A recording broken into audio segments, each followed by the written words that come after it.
Genèse chapitre 13. Abraham remonta d'Égypte vers le midi, lui, sa femme, et tout ce qui lui appartenait, et Lot avec lui.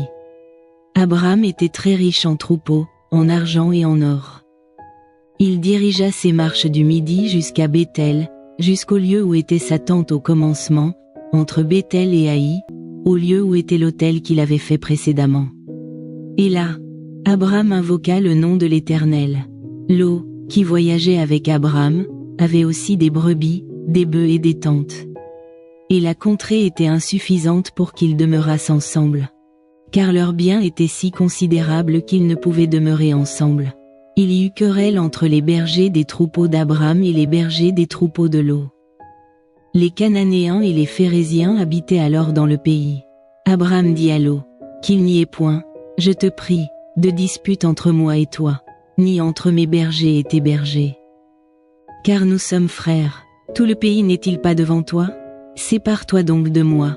Si tu vas à gauche, j'irai à droite. Si tu vas à droite, j'irai à gauche. Lot leva les yeux, et vit toute la plaine du Jourdain, qui était entièrement arrosée. Avant que l'Éternel eût détruit Sodome et Gomorrhe, c'était, jusqu'à Tsor, comme un jardin de l'Éternel, comme le pays d'Égypte. Lot choisit pour lui toute la plaine du Jourdain, et il s'avança vers l'Orient. C'est ainsi qu'ils se séparèrent l'un de l'autre. Abraham habita dans le pays de Canaan. Et Lot habita dans les villes de la plaine, et dressa ses tentes jusqu'à Sodome. Les gens de Sodome étaient méchants, et de grands pécheurs contre l'Éternel.